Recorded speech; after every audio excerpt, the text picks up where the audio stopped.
Greetings, folks. My name is Dustin Cormier. This is How to Rock Astrology. This is a continuation of a video we've been doing talking about Ashlesha from various sources. I always do a video discussing a nakshatra from the Taittiriya Brahmana, especially coming from Victakara in his book, The Embracing Serpents. This is, of course, Victakara here. Now, this next section is going to be discussing Ashlesha from another book. This is The Divine Forces of the Lunar Nakshatras as Portrayed in the Vedas by an author named Radha.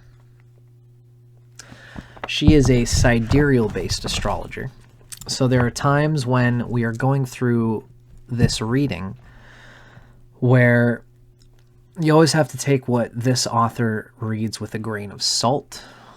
If you watch the introduction to my Nakshatra series, as well as really the beginning of the first Ashlesha video, you'll see a little bit of what types of distortions can occur from authors who are in the sidereal tradition, who are traditional.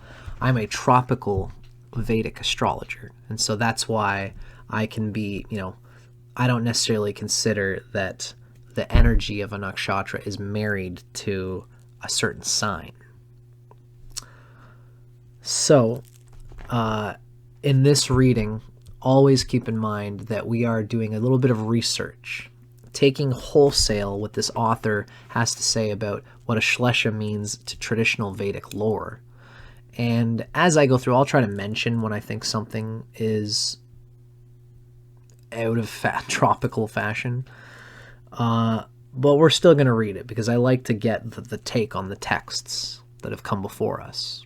In today's modern age, it's up to us as to be agents of discerning what comes from these old texts and what can be useful or not. In order to do that, we got to read it all. Now, we've been talking about Ashlesha. The first thing that this author gives in describing Ashlesha is describing it as one of the Rudras, which is it's a piece of Shiva, is what the Ashleshas and the Nagas are considered to be. The Puranas contain varying accounts of the birth of Rudra, which is Shiva, and the 11 Rudras, or the pieces of Shiva. In the Vishnu Purana, Brahma, agitated from the failure of his sons to procreate, births Rudra from his angry brow. In turn, Rudra, which is Shiva, divides his body into a female and a male half, and then further divides each half into 11 parts, which become the 11 Rudras, the males, and Rudranis, females.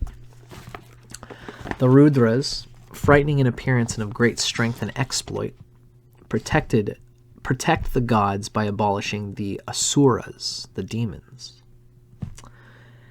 It's interesting that Ashlesha tends to be the one that is considered in a way to be of the Asura nature. So we're going to read how the book breaks it down.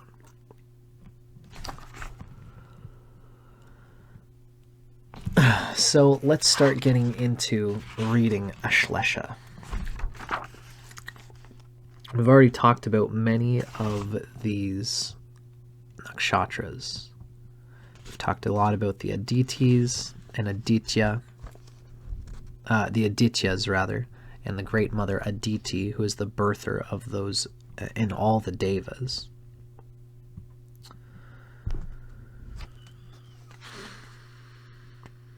I should have had this prepared.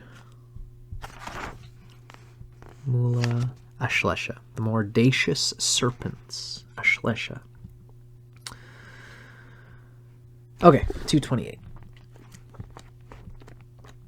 And as well at the end of this, we're also going to do a reading of the native, the Ashlesha native, describing what the Ashlesha personality is like when a person has personal planets inside of Ashlesha. Let's do it, folks. So here we are on chapter 20, what is called the Mordacious Serpents, Ashlesha. My brain just has to move this red bag. Yeah, for some reason that was bothering me. Aesthetics.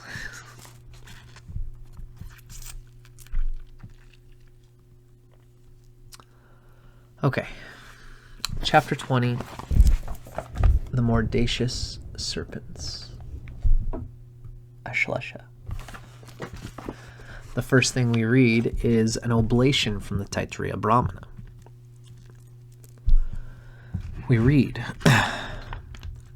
"Let this oblation be agreeable to the serpents, whose will the Ashlesha, who are their nakshatra, obey.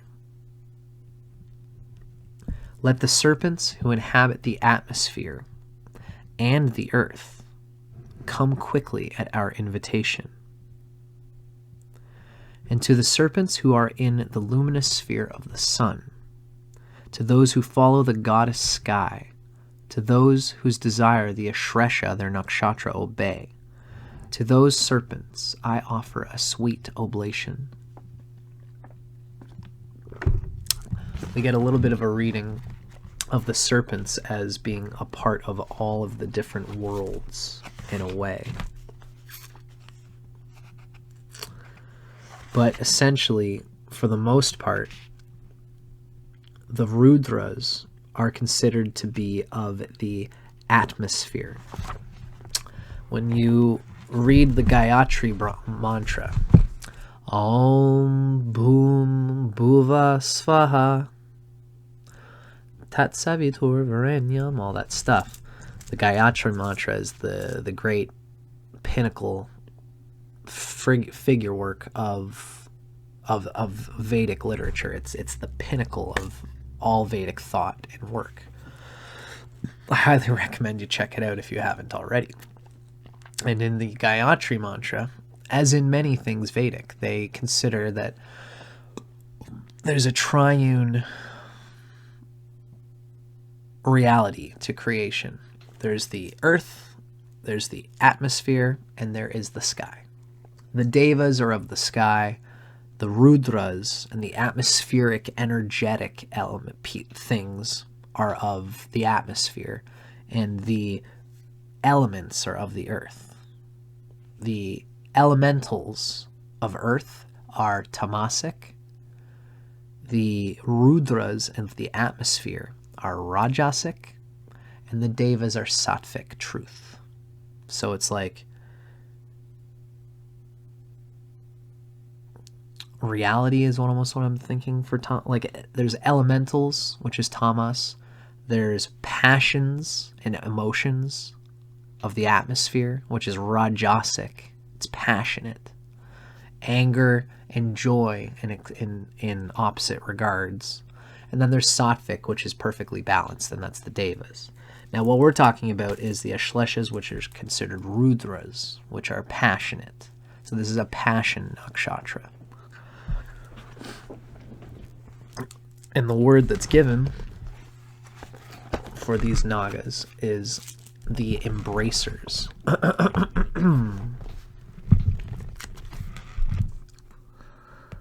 There is but only a single verse in the Rig Veda.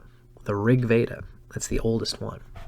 There's but a single verse in the Rig Veda that addresses the sarpas, the snakes or serpents, who are the ruling devatas of Ashlesha. It's the one who embraces. Now we have a footnote that says, consistent with scripture, the author uses the terms sarpas and nagas, as well as snakes and serpents, interchangeably when referring to the ruling devatas of Ashlesha. So essentially, the author is saying serpents, sarpas, nagas. These are all the same words describing the deity of Ashlesha, which is serpents. It's almost like nadis. It's just these natural connector points between the three worlds. That's what these serpents are. It's a game of snakes and ladders, you know what I mean? Between the three worlds, the snakes are kind of the connector points in between them all.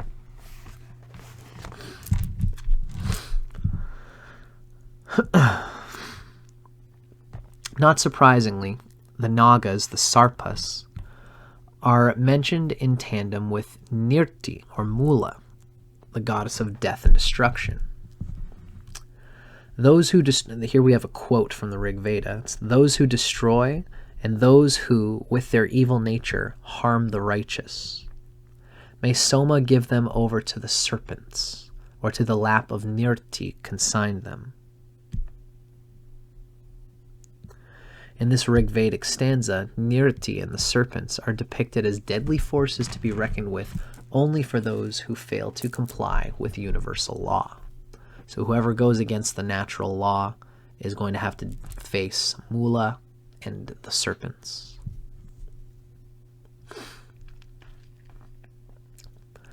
More prominent in the other Vedas and supporting texts, Sarpas are distinguished as being either of divine or demonic origin.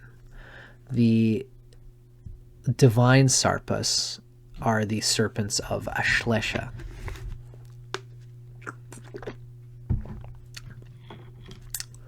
Included in the latter category of demonic Sarpas are the demons Vritra, Vala, and Dasyu. We've already heard about Vritra in the early part of our first episode, which was the dragon king whom Varuna had to slay as one of the earliest Vedic stories. These asuras are slayed by the righteous power, the evil ones, Vritra, Vala, and Dasyu. These asuras are slayed by the righteous powers of the universe, while godly Sarpas are hymned to beside Mitra, Agni, Soma, Pusan, and other godheads. So already we see there's a difference between the ladders, which is the divine serpents, versus the snakes, which is the down-bringing, evil, demonic snakes of demonic origin. In one Atharva Veda battle hymn, divine serpents serve as defenders to the guardians of the regions and are paired with other subjects or objects depicted as arrows. For example, and this quotes from the Atharva Veda, Eastern Quarter, Agni Overlord, Black Serpent Defender, the Aditya's arrows. In the Western Quarter, Varuna is the Overlord, the Adder, like a snake, ADDER, Defender. Food is the arrows. In the Northern Quarter, Soma is the Overlord, the Constrictor, like a boa constrictor, is the Defender, and the Thunderbolt for arrows. And then upward Zenith Quarter, we have Brihaspati as the Overlord, the White Serpent Defender, and Rain as the arrows. Wow, interesting. Psychedelic. I'd like to digest that more. There's a lot there, but we got a lot to read here.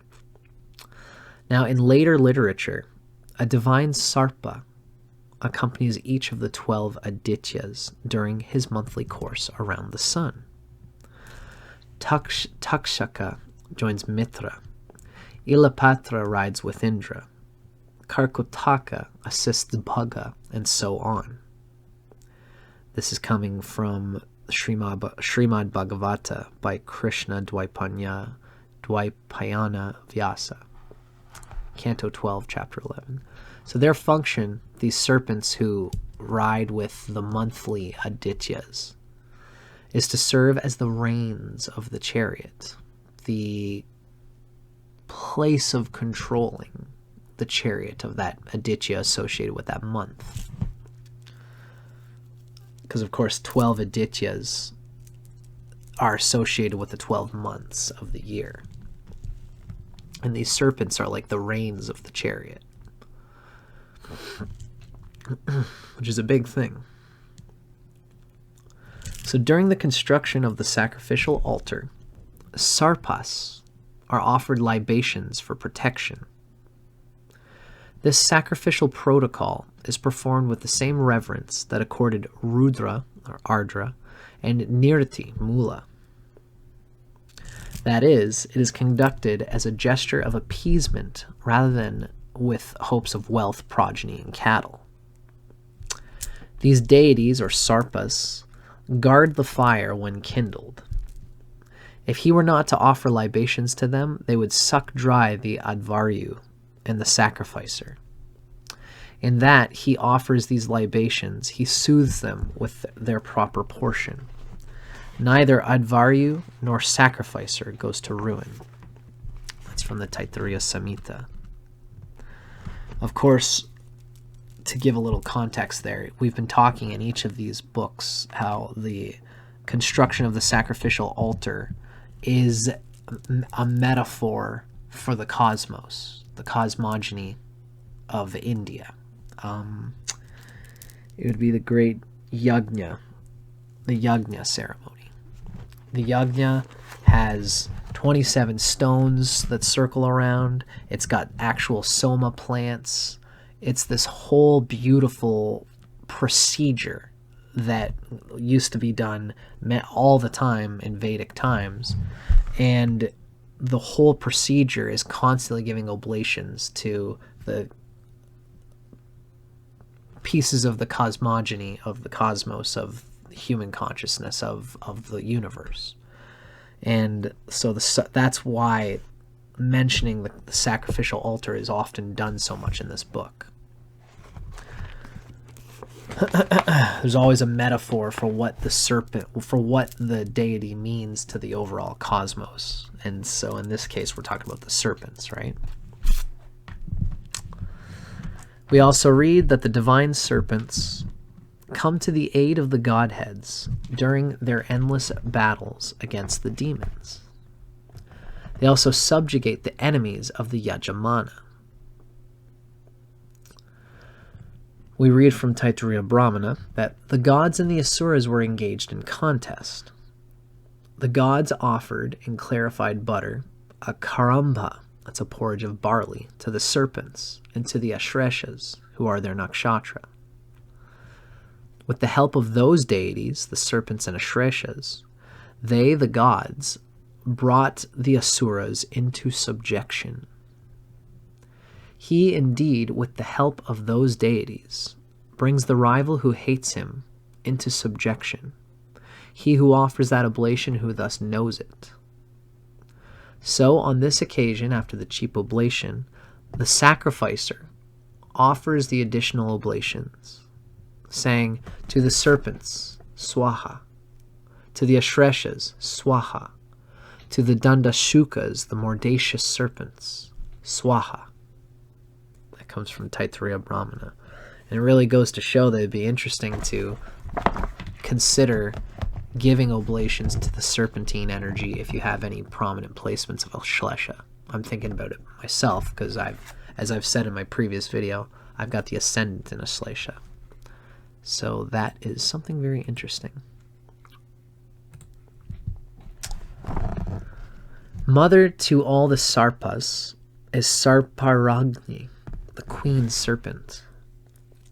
She is acclaimed to be the earth as well as mother to all that creep or crawl Sarpa upon its surface.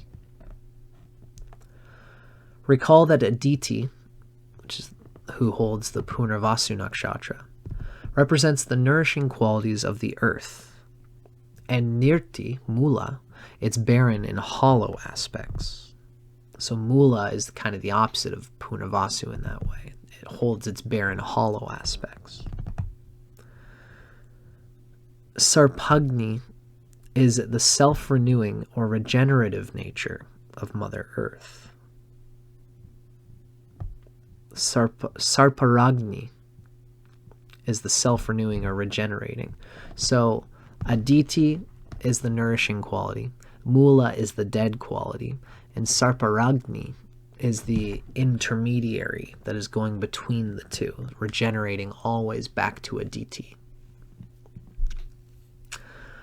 In an unaltered state, the earth perpetually replenishes her forests, mountains, rivers, and minerals.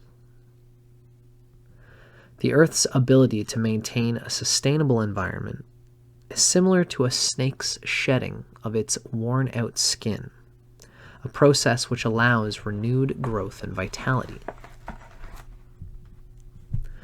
So in the Rig Veda, the earth is replenished by the recitation of a hymn to Sarparagni. That's Rig Veda 10. Elsewhere, with a mantra to this queen serpent, the earth obtained a motley appearance.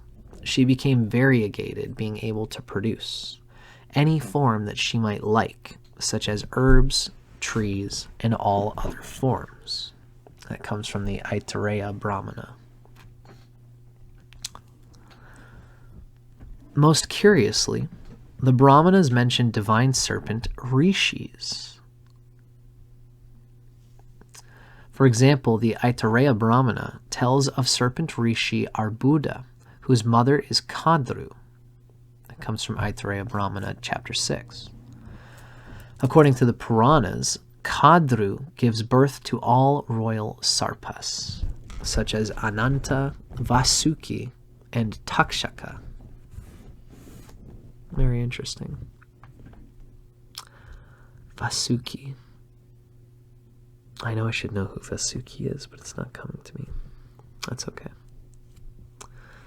Serpent Rishi Arbuda is renowned for his knowledge of Sarpa Vidya, the science of snakes.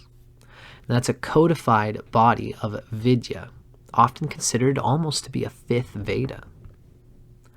Arbuda instructs priests in the ways of Sarpa Vidya. For instance, thrashing the soma stalks with the pressing stones, priests chant Arbuda's Sarpanama, the serpent-named mantras. Just as a snake squeezes the last ounce of breath from its victim, the recitation of Sarpanama mantras ensures the pressing stones extract the last drop of soma from the stalks. Soma, of course, in this context is an actual agent, an herb, some kind of possibly psychedelic agent, as some people have said, if not just some kind of pure sattvic herbal agent stalk, which they would line up the bits of soma into these basins and then crush them and squeeze them with these rocks to get every last little bit of the juice of the soma out. Indeed, serpent Rishi Arbuda cognized the two pressing stone hymns found in the Rig Veda. It's Rig Veda 10 and Rig Veda 175. That's Rig Veda 10, rather. So, in return for his instruction in Sarpa Vidya, the priests award the special name Arbudodha, millionfold, to his snake hole on the sacrificial grounds from whence Arbuda periodically surfaces. Cool. The Nakshatra Kalpa contains a curious reference to another serpent rishi, the son of serpent Jarat Karu, and her rishi husband Jarat Kara. NPA. Let me just quickly see what that's from. So that's the Nakshatra Kalpaha Parashishta. That's this text that we're talking about. So in the Nakshatra Kalpaha Parashishta, Jarat Karu's son is associated with Ashlesha Nakshatra. Jarat Karu is the sister of the divine snake Vasuki, who's the king of Sarpas, who serves as the churning rod in the Puranic legend, the churning of the ocean, Samudra Matana. I knew I heard Vasuki somewhere. Everybody knows the story of Rahu and Ketu being almost like this snake, Vasuki, who the snake churns, wraps around the mountain. Can't think of the name of the mountain. It starts with an M. And the snake's body twists the ocean and churns the ocean of milk into the cream of spiritual delight. It's one of the most important Vedic stories that exists, and it especially teaches us a lot about Rahu and Ketu. Vasuki is one of the serpents. It's the serpent whose body is used to have this churning process.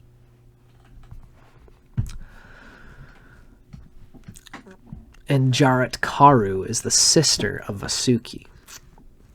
Now, serpent Jarat Karu marries sage Jarat Kara, and together they give birth to Ashlesha, just like the Nakshatra, a serpent rishi. So there is a serpent rishi called Ashlesha.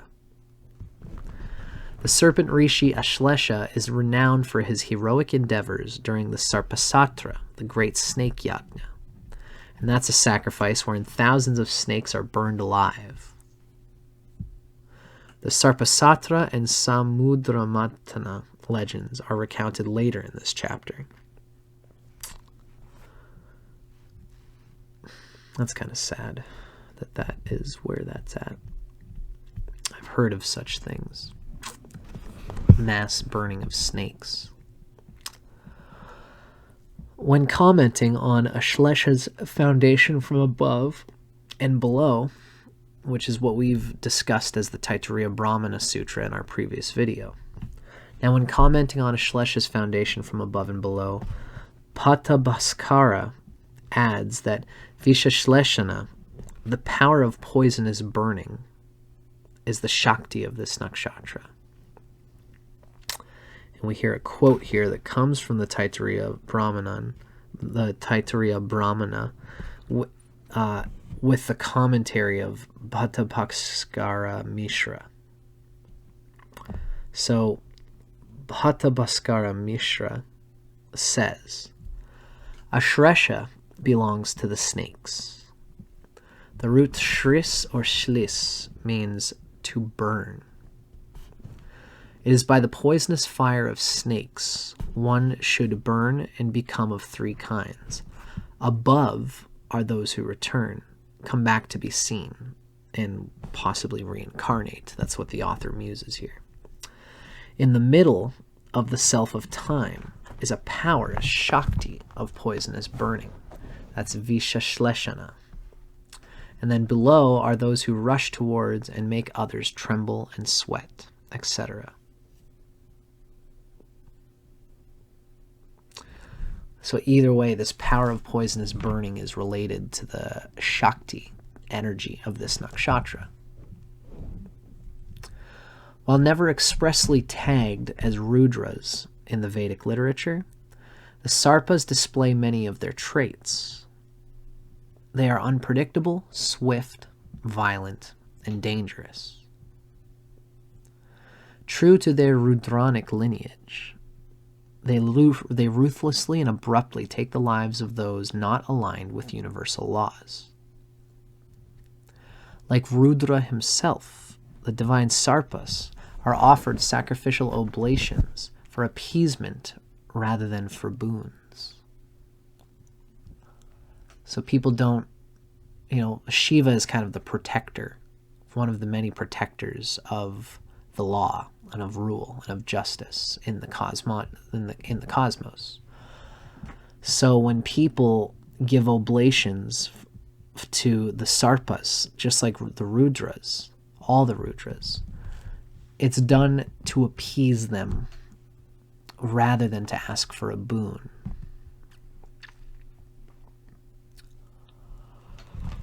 Now let's take a look at the royal Sarpas of the Puranic era. There are countless celestial Sarpas, or serpents, along with their character portrayal, glorification, and legends. These emerged during the Puranic period countlessly. As aptly described by Vogel, which we can see below, the Sarpas retain their divine nature, but they're also famed for their mischievousness and shape-shifting powers.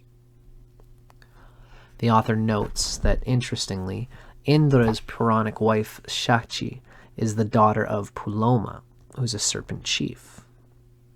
Additionally, Indra's charioteer is Naga Matali, the excellent one.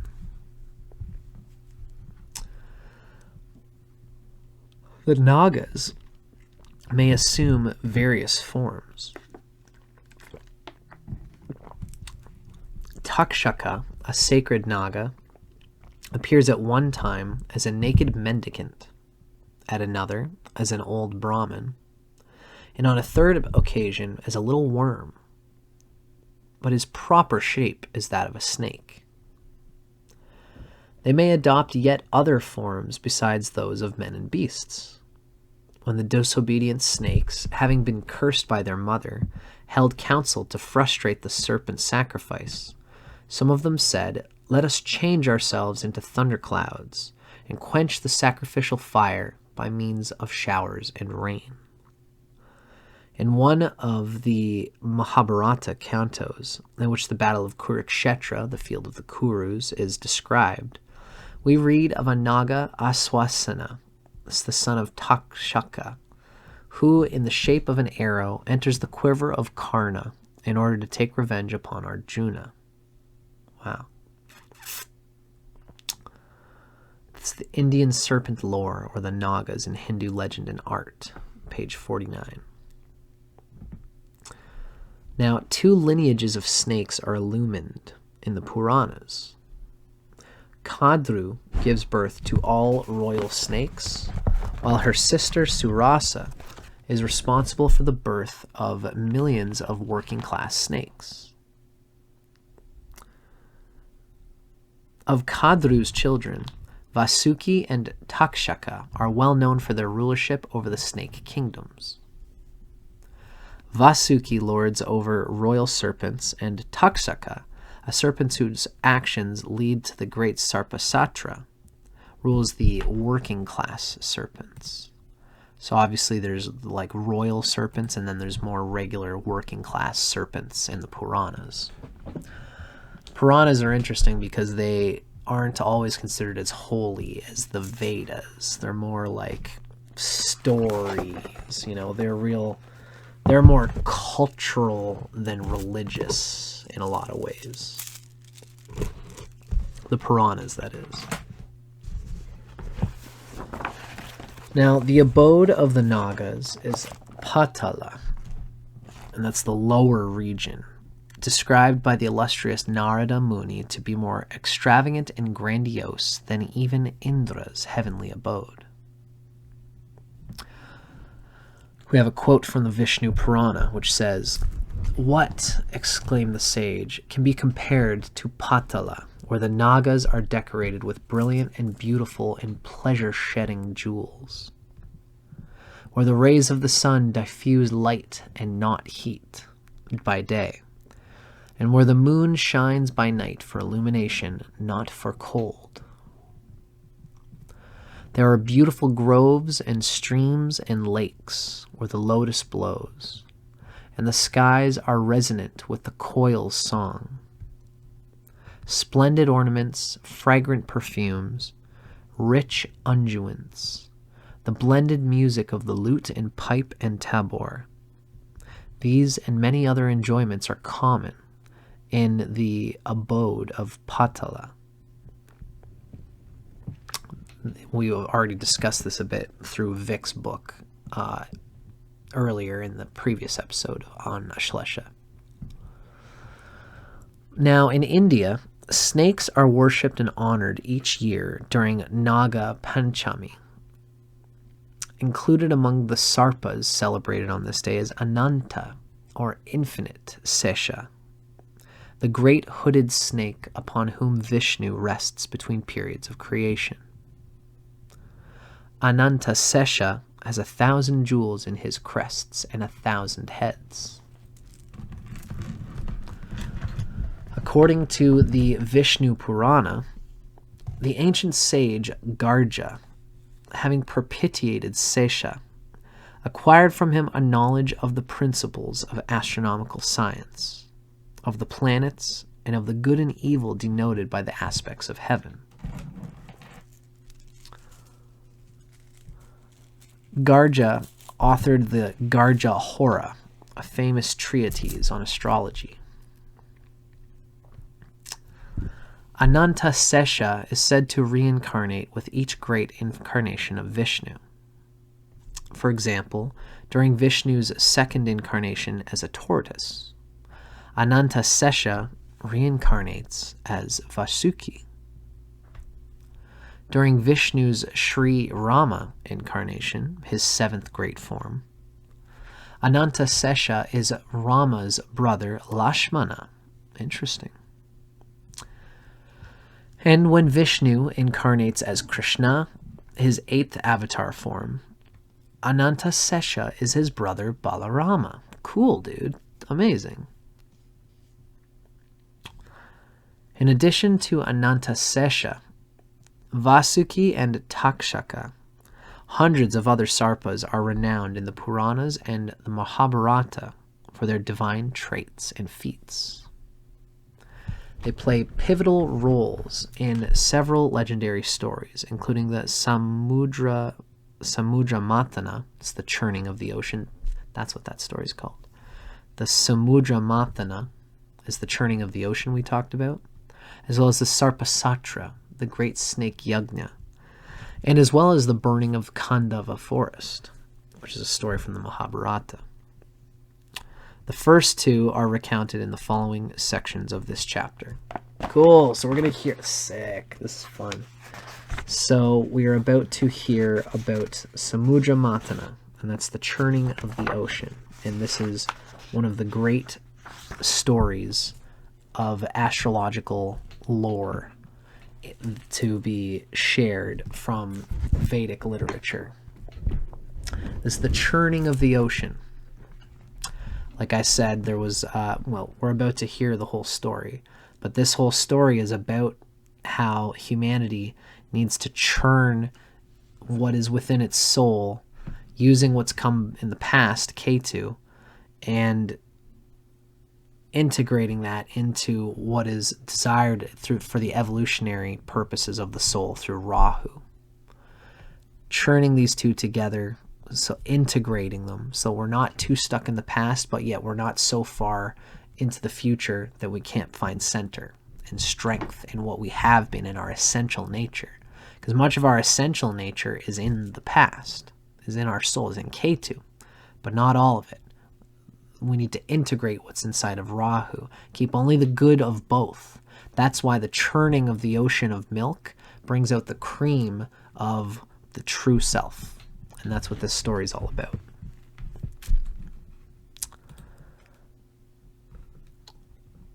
Hello there, Oma Zubair. Nice to see you. You're from Sudan and you have Ashlesha Nakshatra. I hope you've been enjoying the reading so far, Oma. Now let's read about the Samudra Mathana, the churning of the ocean.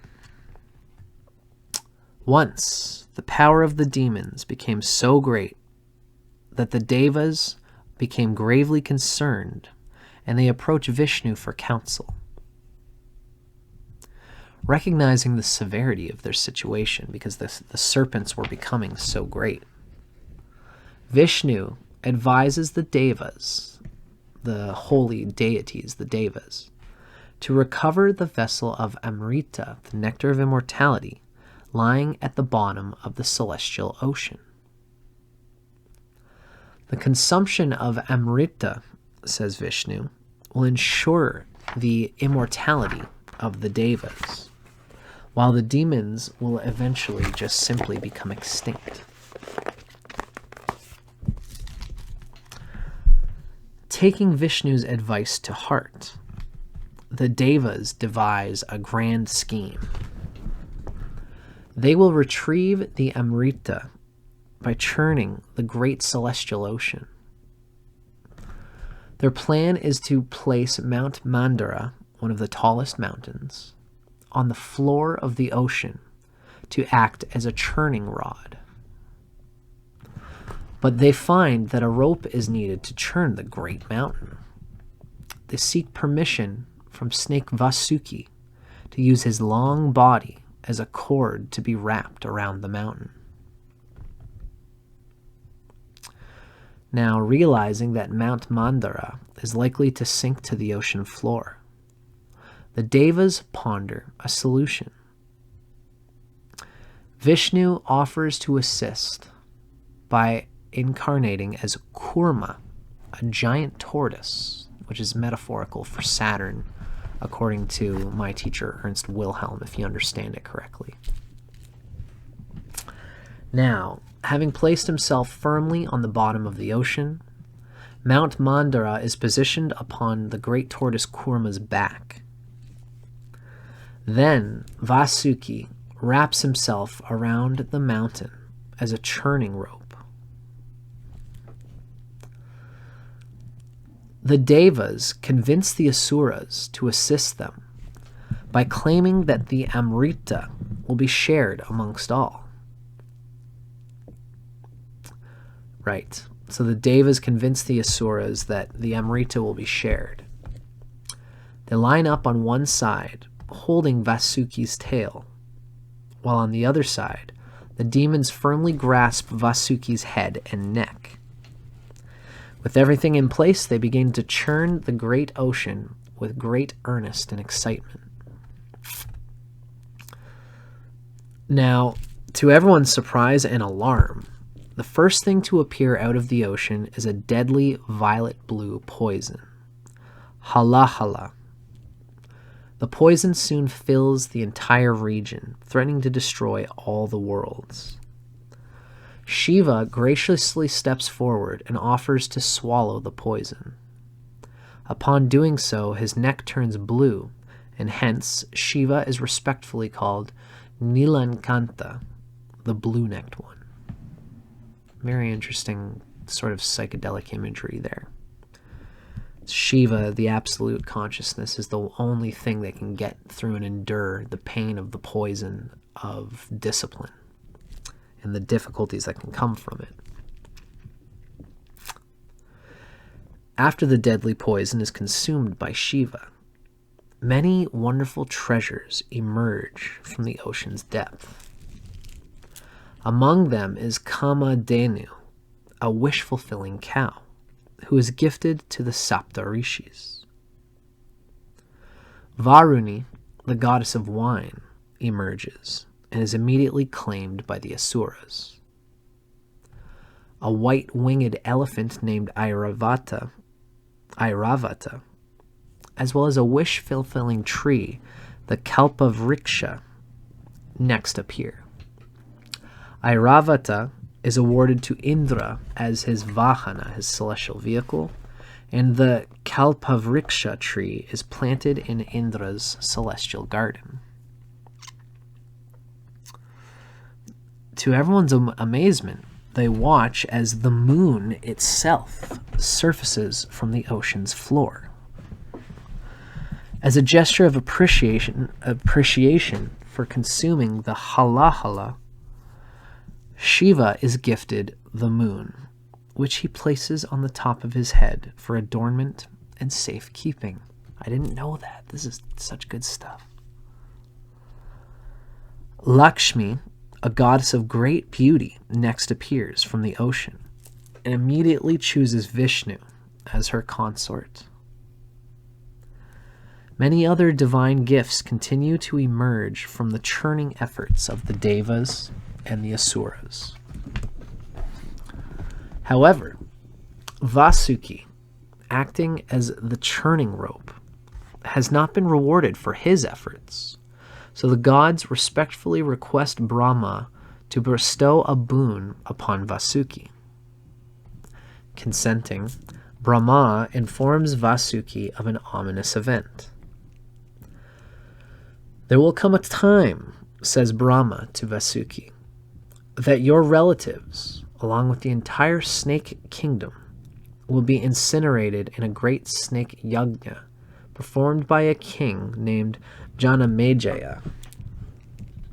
To prevent the total decimation of your race, I will grant the boon that you and many family members will survive the yajna due to the heroic efforts of a serpent rishi named Ashlesha. Cool. Brahma warns Vasuki, however, that he must first arrange the marriage of his sister to the enlightened sage Jaratkara, as Ashlesha will be born to them. When the time comes, Ashlesha will successfully abort the deadly snake ceremony. With immense gratitude, Vasuki accepts Brahma's boon.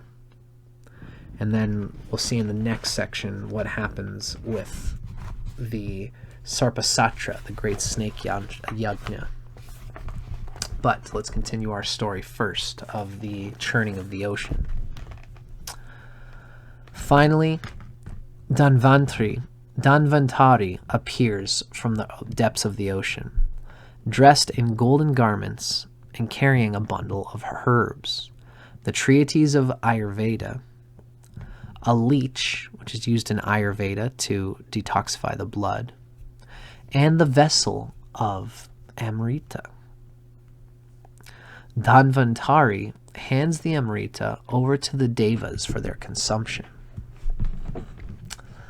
Now, the demons are aware of what's happening here, and they know that Amrita is a precious thing. Hoping to distract the demons, Vishnu assumes the form of a ravishing woman named Mohini. Mohini literally means fascinating woman. As Mohini moves amongst the Asuras, the Amrita is soon forgotten because her beauty completely takes them over. For the Asuras are mesmerized by her great beauty and sensuality. There's only one Asura that sees past the whole regard, and it is the Asura known to be the arbiter of Rahu. Only Rahu, the shrewdest of the bunch, recognizes Mohini's true nature. And he doesn't even mention anything to anybody. Outdoing Vishnu's trickery, he disguises himself as a deva and joins the gods, awaiting his share of nectar. So he disguised himself as one of the devas, and he's now in line waiting for the divine Kaikion, the Amrita, to move up to him. Now, the sun and moon immediately spot Rahu, and they alert Vishnu. Vishnu, taking his golden chakra, his disc, Vishnu throws the disc at Rahu, slicing off the demon's head. Bodiless, Rahu's massive head flies upwards into the sky, uttering the most frightful cries. His huge, headless trunk falls to the ground, causing the earth to quake and animals to tremble. But unfortunately, for the Devas, Rahu has already sipped from the vessel of Amrita. Hence, despite his predicament, he is immortal. Sliced in two, Rahu is the head of the demon, and Ketu is its tail. From that day forward, Rahu is bent on revenge. He devises an evil scheme to devour the sun. He knows that without the sun's light, the earth's vegetation will dissipate and all its creatures will soon die. Hearing of Rahu's destructive plan, the sun informs the gods that he must prevent it at all costs. Hoping to burn Rahu into oblivion, he begins to radiate intense heat during the dark hours of the night. But his scorching heat also affects the gods, rishis, and men. They are distressed, for at dusk the sun's heat will surely burn all living beings. Again, the gods decide to approach Brahma for advice. Hearing the alarming news, Brahma pays a visit to Aruna, Aruna is the son of Vinata, sister of Kadru. It's the mother of the divine Sarpas. Aruna was born prematurely. His upper body is fully developed as a great flying creature, but his lower body is undeveloped. Like his brother Garuda, who's Vishnu's charioteer, Aruna is massive in size and splendor. Brahma requests Aruna to fly in front of the rising sun, blocking its burning rays. For the welfare of the world and all living creatures, Aruna consents to Brahma's plan. Positioning his huge body in front of the sun at dawn, Aruna successfully prevents the sun's heat from sweltering the earth and its creatures. For his noble deed, Aruna is appointed charioteer of the sun. It's a very interesting thing that the sun does not completely decimate everybody at dawn. That is the story of Samudra Mantana, the churning of the great ocean. There are other places where this is talked about. It's a very important story. It's amazing to hear it regarded here in the way that it is.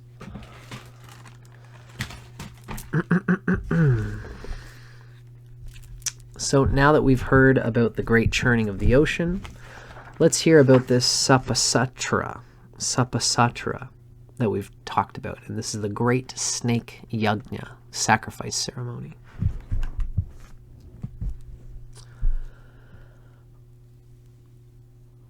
Oh, excuse me. As mentioned earlier, the Nakshatra Kalpaha points out, and that's a text, the Nakshatra Kalpaha Parashishta points out an association between a Rishi serpent and Ashlesha Nakshatra. The Rishi serpent referred to is himself called Ashlesha.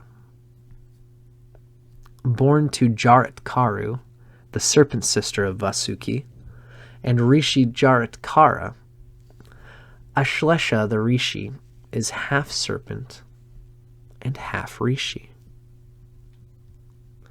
Their son single-handedly saves thousands of snakes from incineration during King Janamajaya's great snake sacrifice, the Sarpasatra. The precursor to this snake yajna is the burning of Khandava forest, a catastrophic event that claims the lives of thousands of snakes and forest creatures. That comes from the Mahabharata.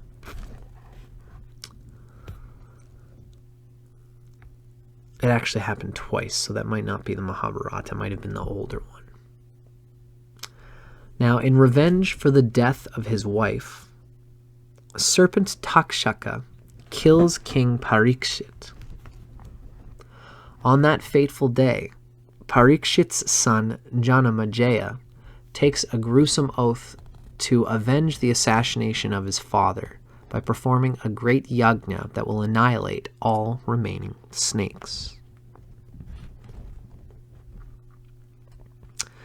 Right, so for more on this, you can check out Agni, the burning of the Khandava forest, which we talked about in the Agni video. Now, unbeknownst to Janamajaya, his vow is the result of a curse. Years earlier, Kadru, mother of the royal snakes, curses her children when they refuse to participate in a cruel trick she desires to play on her sister Vinata. She declares that her children will be consumed in a great yajna performed by Janamajaya. Hearing their mother's curse, the damned snakes hold council to determine how best to avert these grave consequences. During their meeting, it's prophesied that Vasuki's sister Jaratkaru will marry a Brahman Rishi and will give birth to a son named Ashlesha, Ashlesha will save the lives of countless snakes by aborting Janamajaya's ceremony. How a rishi comes to marry Vasuki's serpent sister is herein first recounted. Jaratkara is an ascetic of great devotion and practice. He follows virtuous vows and always remains in complete control of his senses. One day, while traveling the world, Jaratkara happens upon his ancestors. They are suspended by a rope dangling over a deep hole. A huge rat slowly gnaws away at the rope. Witnessing the inevitable demise of his ancestors, Jaratkara is alarmed and queries about their predicament. They reply that because he failed to produce a son, their race is near extinction. Hence, they will not ascend to heaven unless a son is soon born. Deeply concerned for their welfare, Jaratkara agrees to marry and bear them a son. His one condition is that the girl must have the same name as his. Jaratkara then wanders the whole world in search of a wife, all the time wondering who might bestow their daughter upon a poor ascetic like himself. One day, while praying in the forest for a wife, Jaratkara is approached by Vasuki. Vasuki informs the sage that his sister, Vasuki's sister, Jaratkaru, bears the sage's name and promises Jaratkara her hand in marriage. Jaratkaru and Jaratkara marry, and in due time, Ashlesha is born. As a baby, Ashlesha possesses the shining luster of a celestial being. Interested only in truth and wisdom, Ashlesha studies the Vedas and quickly becomes an expert in their subject matter. Ashlesha takes the vow of brahmacharin at an early age, just as his rishi father had done. Eventually, King Janamejaya expresses his desire to perform a great snake yajna in retaliation for the death of his father by serpent Takshaka. Priests expertly trained in such yajnas are summoned to prepare the sacrificial grounds for the ceremony. Special rites are conducted, and a sacrificial platform of special material and measurement is constructed. But before the yajna commences, an ominous omen appears, foretelling that the sacrifice will not be completed due to the actions of a Brahmin. Hearing of the omen, Janamejaya gives strict orders to his gatekeepers not to admit others into the sacrificial grounds. As the Sarpasatra gets underway, priests make oblations consisting of hundreds of tons of ghee, causing the flames of the sacrificial fire to blaze all the way up to the heavens. As the priests chant special mantras, thousands of snakes are soon engulfed in smoke. Losing consciousness, they fall victim to the fire.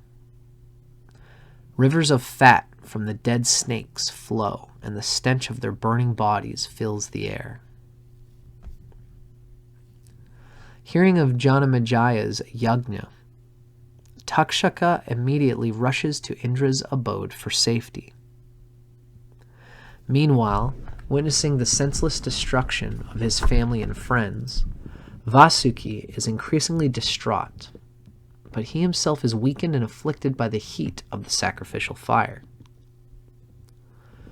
Realizing that he will soon be consumed, Vasuki summons Jaratkaru, beseeching her to alert Ashlesha of the grim events that are occurring. Upon hearing this news, Ashlesha is determined to save the snakes, as we've heard. he quickly journeys to Janamajaya's ceremony. Successful in tricking the guards, he enters the sacrificial grounds and approaches the king. Ashlesha profusely eulogizes Janamajaya for all his grandeur and wartime feats. Unaware of Ashlesha's real motives, Janamajaya is greatly enamored and desires to grant him a boon. But as Ashlesha is about to speak his desired boon, the Brahmins remind the king that Takshaka has not yet arrived.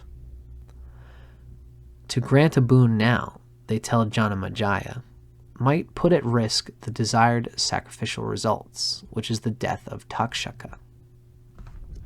Furthermore, they inform Janamajaya that the great serpent snake Takshaka is hiding out in Indra's heaven. The king demands that the priests perform mantras capable of delivering Takshaka to the sacrifice. But before Takshaka appears in the skies with eyes rolled back, Before long, Takshaka appears in the skies with eyes rolled back, nearly unconscious from the deadly smoke. As Takshaka is about to fall into the fire, Ashlesha turns to the king and requests his boon. His wish, he tells the king, is for the Sapasatra to come to an end. Upon hearing Ashlesha's desire, the Brahmins urge the king to approve his boon. Consenting, Janamajaya calls a halt to the ceremony, and, although thousands upon millions of snakes have died, Vasuki and many members of his race escape. Grateful for Ashlesha's noble efforts, the survivors grant Ashlesha a boon for saving their lives and the lives of their family members. Ashlesha's wish is that Brahmins and men alike will never again fear snakes. Yes. Rather, they will see them as omens of good fortune and bless those they come across. And so it comes to pass that priests and men view snakes as auspicious omens and treat them with great honor. Amazing. Ashlesha later begets many offspring, gratifying his ancestors and discharging the debt owed to them by Jaratkara. Upon leaving his body, the great sage Jaratkara ascends to heaven. Beautiful. What a great story.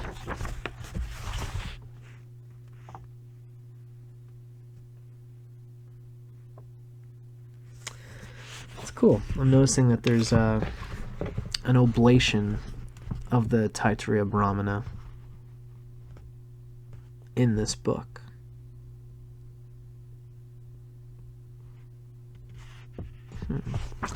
But in any case, that was the story of Ashlesha, the great Rishi serpent mixture being. And as well, this was our reading of Ashlesha from our book, The Divine Forces of the Lunar Nakshatras. So we have one more reading to go here, folks. One reading left before we call her a day here. And this would be our reading describing the Ashlesha Native. And for all those watching, it's important to remember that when we read about the Ashlesha Native, this is coming again from the author Radha, who is a sidereal practitioner, which can make the things in this section a little bit dicey. There might be things we read that go against what we've read, as, remember, we've talked about how sidereal traditional Jyotishis and practitioners of Vedic astrology might do a bit of distortion if you are a tropical astrologer like me. There's been distortions of authors who believe that there are intrinsic qualities of the nakshatra related to the sign that it's in. In this case, it's bound to be Leo either way, I believe.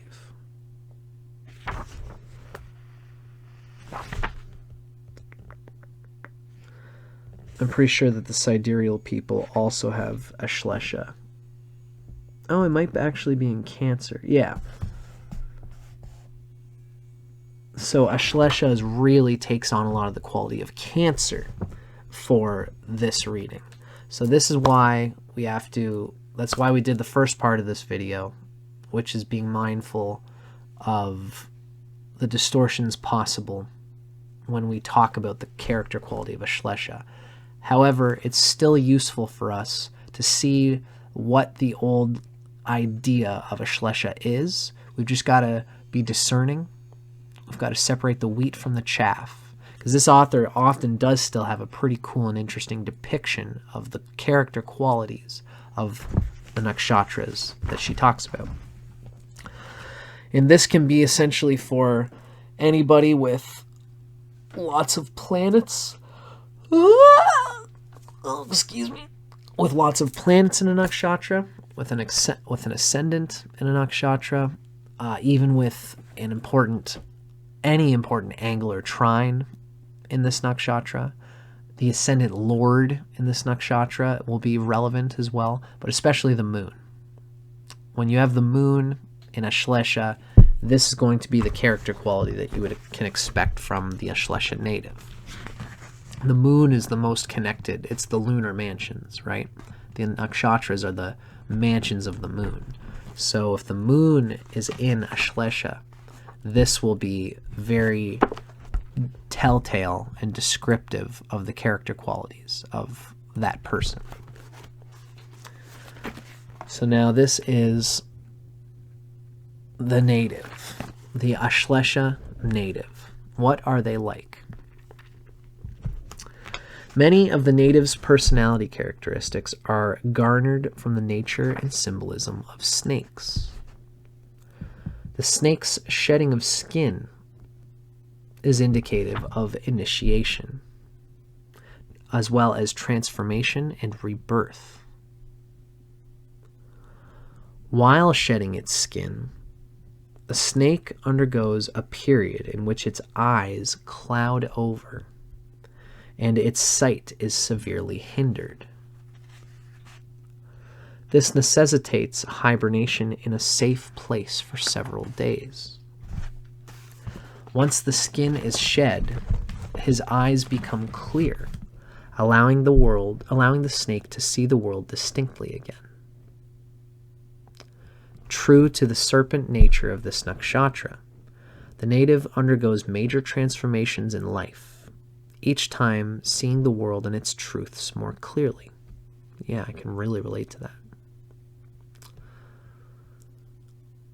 Symbolic of the Kundalini energy, snakes suggest seductive and powerful sexual energy. Perhaps the native is drawn to spiritual practices focused on the awakening of the Kundalini.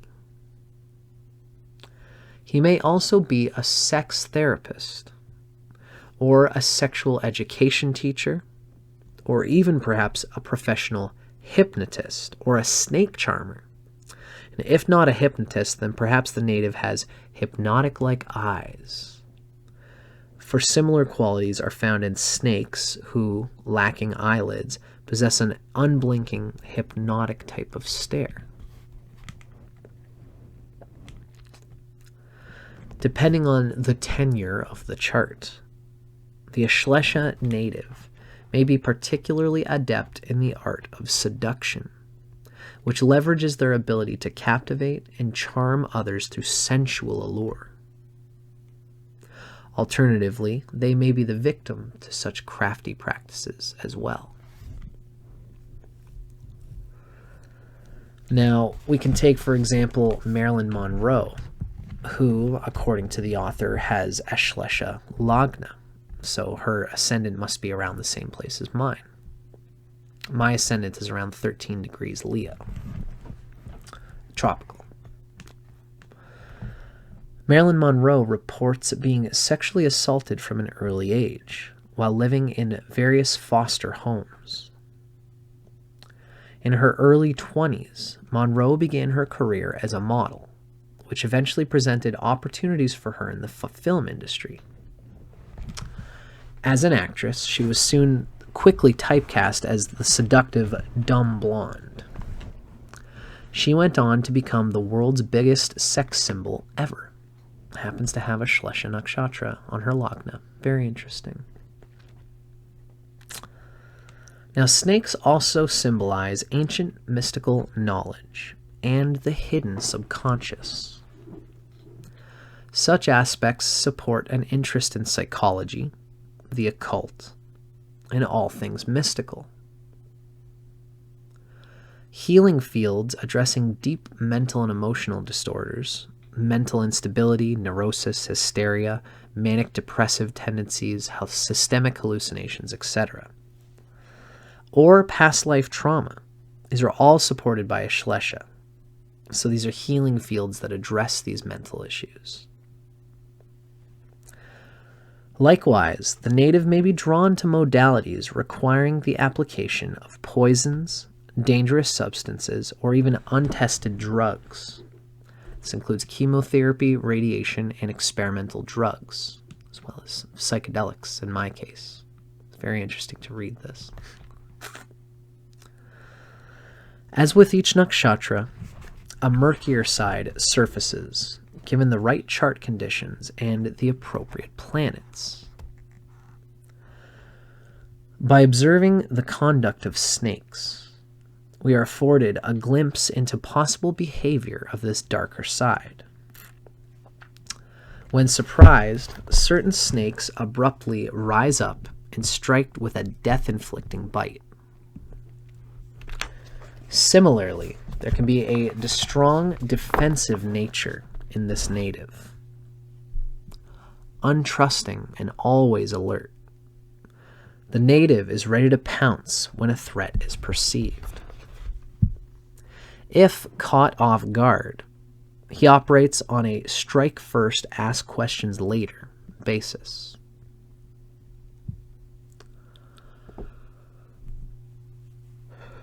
The method of victimization employed by particular snakes is a methodical strangulation. Slowly circling its victim, the snake tightens its squeeze every time its victim inhales. Interestingly, Ashlesha translates as the embracer, and its symbol is a closed circle or a wheel. That comes from Muhurta Chintamani, page 87. So enemies or competitors of the native may receive similar calculating and shrewd, slowly squeezing the life out of the person types of treatment. In the Puranic literature, sarpas are particularly adept at shape-shifting, which they do either to protect the gods or to manipulate others for personal gain. Hidden agendas, craftiness, and frequent use of disguises are other potential aspects of an afflicted Ashlesha.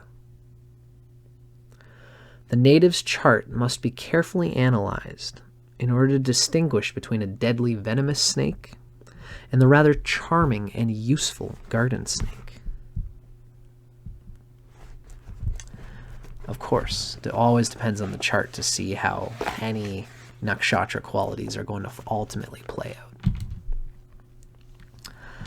Now, finally, just as the various defense methods inherent in a snake, such as rattling its tail, hissing, flicking its tongue, etc., alerts its unsuspecting victim, the native may develop mechanisms such as a nervous laugh, a hypnotic stare, or the display of defensive body language.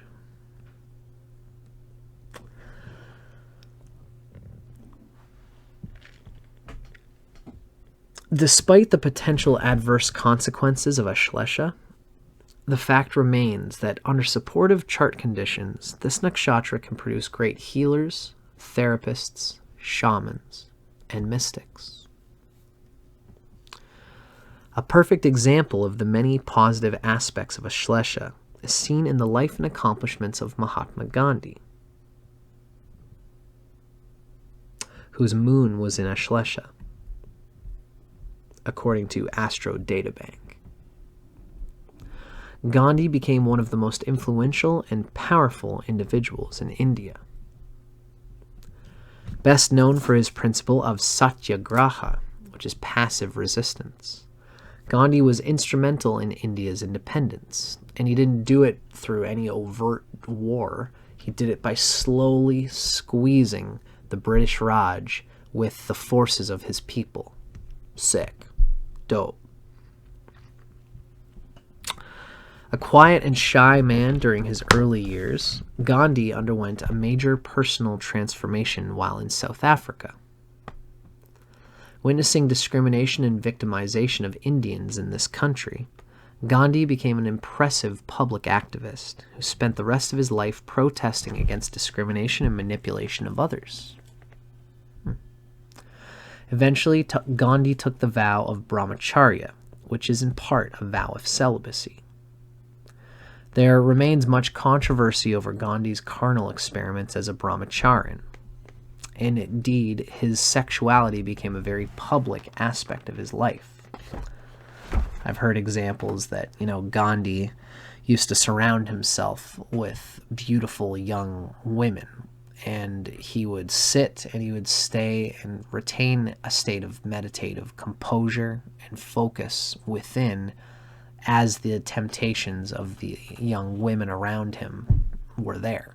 And that was part of his whole shtick there. Interesting thing. In any case, that was our reading, ladies and gentlemen. We've just learned about the nature of Ashlesha, and a lot of it rings true to me. Again, I have Ashlesha Lagna. My Lagna falls in the sign of in the nakshatra of Ashlesha. So it's interesting. It's amazing the similarities I see there. We've talked a lot today, so I think that we're going to call her one now, folks. And I hope you guys have enjoyed this. Now, IC says that their Lagna Lord is in Ashlesha, and some of this resonates.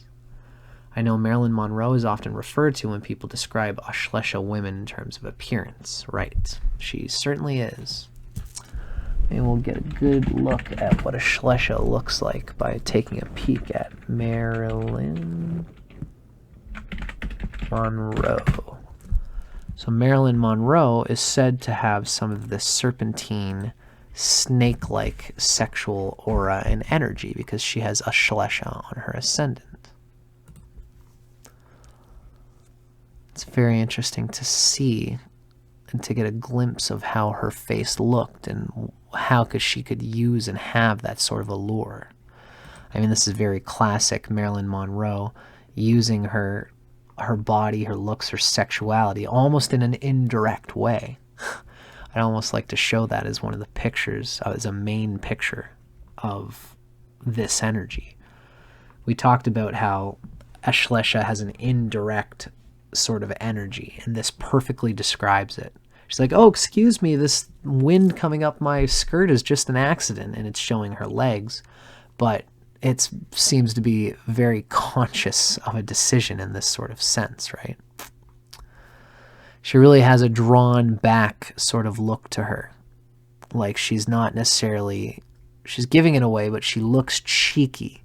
She looks wry. She looks like she's holding something back. She's got something special, and she knows that she has it, Very interesting. That's a good picture of her. That energy is really there. So anyway, we could talk forever about it, but I'm glad I got to share at least a picture of old Marilyn. But like I said, folks, I'm Dustin Cormier. This has been How to Rock Astrology. Thank you, everybody, for being a part of... you know what? thank you. IC is giving us some excellent examples of women who are known for having Ashlesha energy. And another one that we've just heard is that Megan Fox has this Ashlesha energy, this sort of sexual kind of serpentine looks to her. Now I know that she's done like a lot of face work, so it's kind of hard for us to define what the natural look would be like. I guess this is her before she got her facial stuff done, but this is the kind of the Megan Fox that I think of anyway. She's got that natural foxy serpentine kind of like look to her, right? Very cool to see it. She's got that classic hot chick look that a lot of people have. Thank you, IC, and thank you everybody else who's been watching and hanging out with us. I hope this was useful and fun and practical. I'm Dustin Cormier. This has been How to Rock Astrology. Keep your eyes out, folks, because I'm going to try and do this. I'm going to try to do this once, once a week if I can for the next coming bit, and hopefully we can get through all of our nakshatras. Thanks for watching. Let me know in the comments if you enjoyed. Let me know what you thought. We'll always have more stuff coming through in my channel. So thanks for watching. Thanks everybody who was here for the live. Thank you, Susie. I love you. I love you, IC. Gunmetal Crow is here. It's nice to see my friends who are always hanging out with me. I really appreciate that. Take care, everybody, and I'll hopefully see you next week. Cheers.